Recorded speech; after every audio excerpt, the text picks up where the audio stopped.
Banyak kesalahpahaman tentang skizofrenia. Apa itu skizofrenia dan pengobatan yang harus dijalani. Selama ini mereka yang mengalami gejala gangguan pola pikir, gangguan perilaku, berperilaku aneh, bahkan mendengar suara-suara selalu dibawa ke dukun, didoakan atau bahkan dipasung. Kali ini saya, Dr. Windy, akan membahas tentang apakah skizofrenia dapat diobati dengan Dr. Erika, spesialis kedokteran jiwa konsultan yang merupakan staf pengajar di RSUD Dr. Sutomo Surabaya, Fakultas Kedokteran Universitas Airlangga Surabaya. Nah dok, sebenarnya skizofrenia itu kenapa sih kok bisa terjadi? Ya, Dr. Windy, skizofrenia itu sangat banyak penyebabnya. Jadi dari faktor biologi sendiri, misalnya terjadi genetik gitu ya, ada faktor keturunan, kemudian ketidakseimbangan neurotransmitter dan juga infeksi. Di samping itu hal-hal psikososial seperti stres kehidupan itu juga berperan. Dan jangan lupa bahwa teori perkembangan itu dikatakan juga berperan. Jadi ada gangguan perkembangan dalam kehidupan kita. Jadi sangat multidimensional penyebabnya. Oke, dok tadi mengatakan salah satunya faktor genetik yaitu keturunan. Saya pernah dengar bahwa orang dengan skizofrenia akan memiliki prevalensi atau angka kejadiannya meningkat sekitar 8% bila salah satu orang tuanya mengidap skizofrenia. Iya, benar.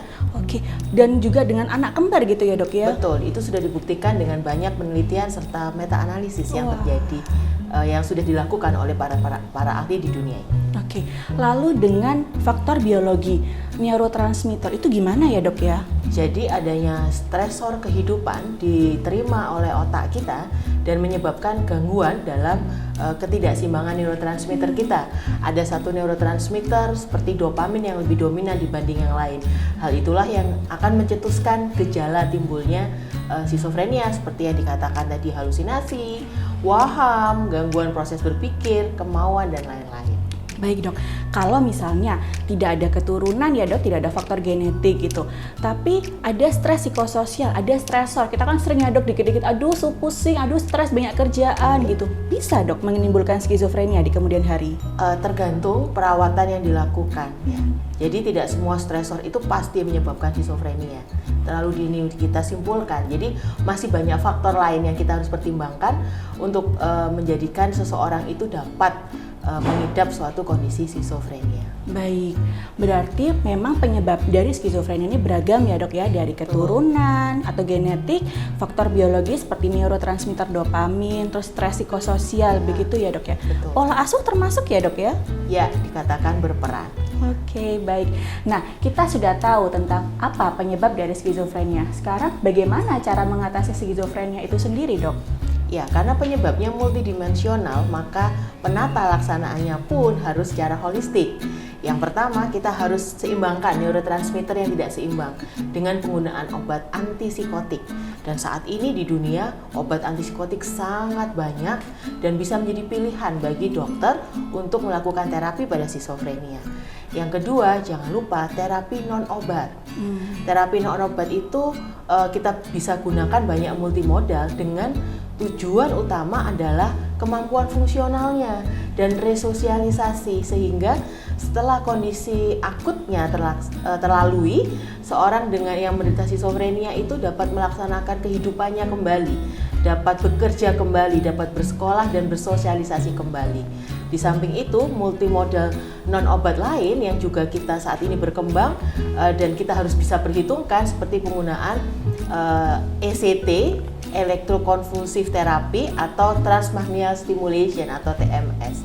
Dan jangan lupa psikoedukasi ke keluarga itu juga sangat berperan dalam memberikan terapi pada skizofrenia, karena dukungan keluarga sangat-sangat diperlukan untuk pasien menjadi pulih dan dapat terintegrasi kembali ke komunitas. Oke, baik dok. Saya ingin meng-highlight tentang terapi obat-obatan.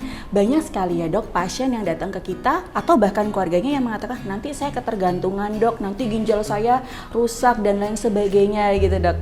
Kadang kita berpikir oh itu cuma alasan aja untuk tidak berobat, tapi sebenarnya itu merupakan kekhawatiran yang pasti dialami oleh siapapun ya dok ya? Iya, betul. dan itu bisa kita mengerti sebagai seorang klinisi, sehingga penting sekali melakukan edukasi. Kenapa obat ini harus diberikan? Karena untuk menseimbangkan neurotransmitter, dan obat yang diberikan dari seorang dokter kepada pasiennya tentu melalui suatu pemeriksaan medis dan sesuai dengan indikasi, dan termasuk kita akan evaluasi dan monitoring mengenai efek samping obat yang diberikan. Jangan khawatir, hal-hal itu merupakan konsiderasi yang akan dipikirkan dan selalu dipertimbangkan seorang dokter. Wah, berarti sebenarnya pasien dengan skizofrenia itu memang harus diobati dulu ya? Benar. Dan tujuan akhirnya adalah mengembalikan mereka ke masyarakat agar dapat hidup mandiri dan terintegrasi ya dok? Kualitas hidup itu adalah suatu kunci yang harus kita pertimbangkan dengan memberikan suatu pengobatan sedini mungkin dan setepat mungkin. Nah tuh, sekarang kita udah tahu ya apa itu penyebab skizofrenia dan bagaimana cara mengatasinya. Jadi stop anggap mereka gila atau bilang mereka kesurupan.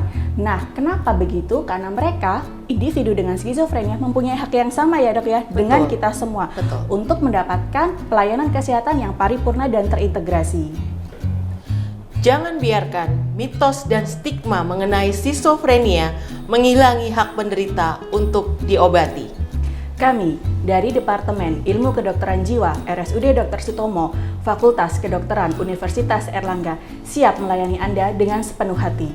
Salam sehat jiwa.